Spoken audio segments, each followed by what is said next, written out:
કેટલીક થર્મોડાયનેમિક પ્રક્રિયાઓ એકનું એક પરિણામ મેળવવાની રીતો ઘણી વખત જુદી જુદી હોઈ શકે છે.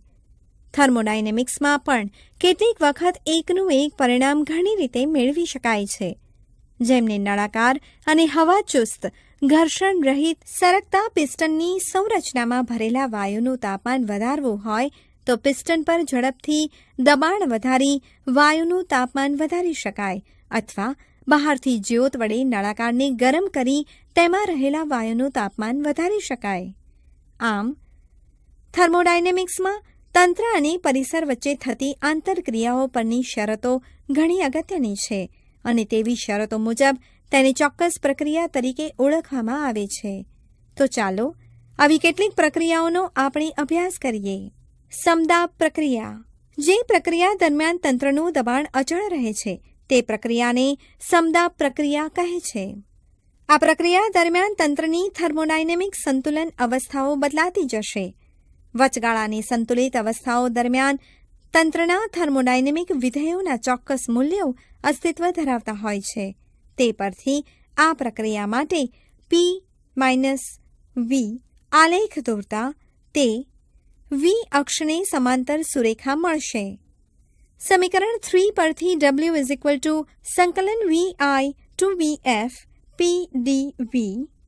P અચળ હોવાથી W P સંકલન VI to VF dV P into bracket VF minus VI. સમીકરણ 1. સમકદ પ્રક્રિયા. આ પ્રક્રિયા દરમિયાન તંત્રનું કદ અચળ રહેતું હોય છે.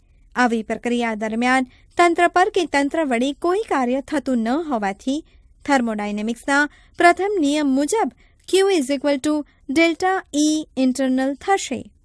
આમ સમકદ ફેરફાર દરમિયાન તંત્રની આંતરિક ઉર્જાનો ફેરફાર તંત્ર વડે વિનિમય પામતી ઉષ્મા જેટલો હોય છે. સમૌષ્મી પ્રક્રિયા.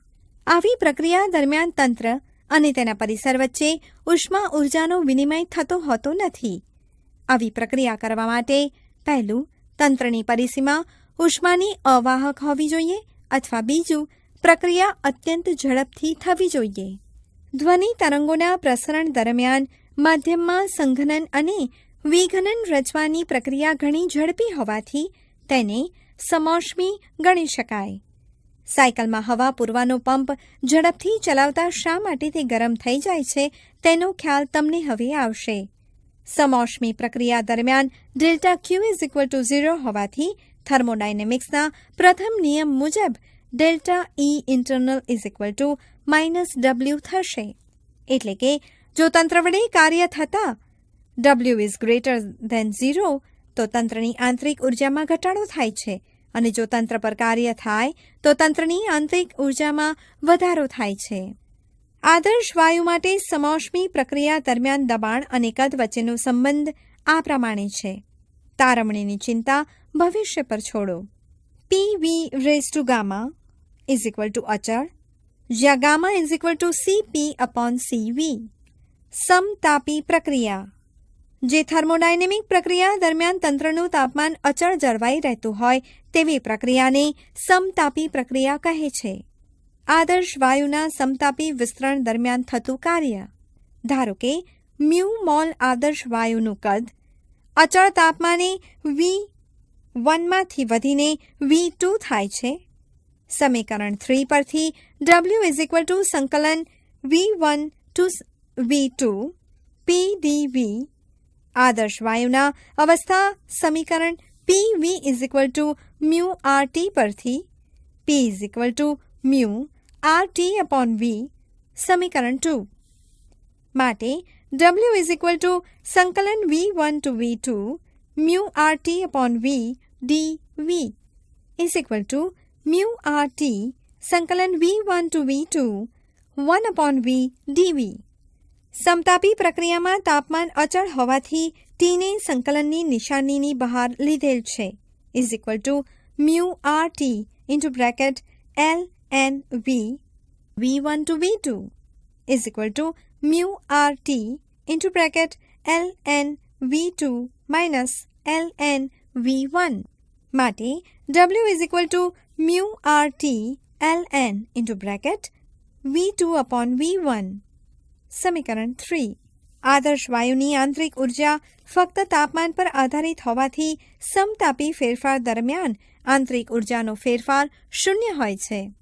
તેથી થર્મોડાયનેમિક્સના પ્રથમ નિયમ એટલે કે Q = W plus delta E ઇન્ટરનલમાં delta E internal = 0, Q = W થાય છે અને પરિણામે સમીકરણ 3ને આ પ્રમાણે લખી શકાય: W = Q = mu RT ln (V2/V1).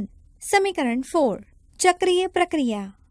જે થર્મોડાયનેમિક પ્રક્રિયા દરમિયાન તંત્રને તેની એક થર્મોડાયનેમિક સંતુલન અવસ્થામાંથી શ્રેણીબદ્ધ પ્રક્રિયાઓ કરી અંતે મૂળ અવસ્થામાં પાછું લાવવામાં આવે છે તેવી પ્રક્રિયાને ચક્રીય પ્રક્રિયા કહે છે. ચક્રીય પ્રક્રિયામાં તંત્રની પ્રારંભિક અને અંતિમ અવસ્થાઓ એક જ હોવાથી તંત્રની આંતરિક ઉર્જામાં કોઈ ફેરફાર થતો નથી, અર્થાત ડેલ્ટા E ઇન્ટરનલ = 0 અને તેની થર્મોડાયનેમિક્સના પ્રથમ નિયમ મુજબ Q = W હોય છે. આમ ચક્રીય પ્રક્રિયા દરમિયાન તંત્ર અને પરિસર વચ્ચે વિનિમય પામતી ઉષ્મા ઉર્જાનો ચોખ્ખો જથ્થો તંત્ર વડે થતા ચોખ્ખા કાર્ય જેટલો હોય છે.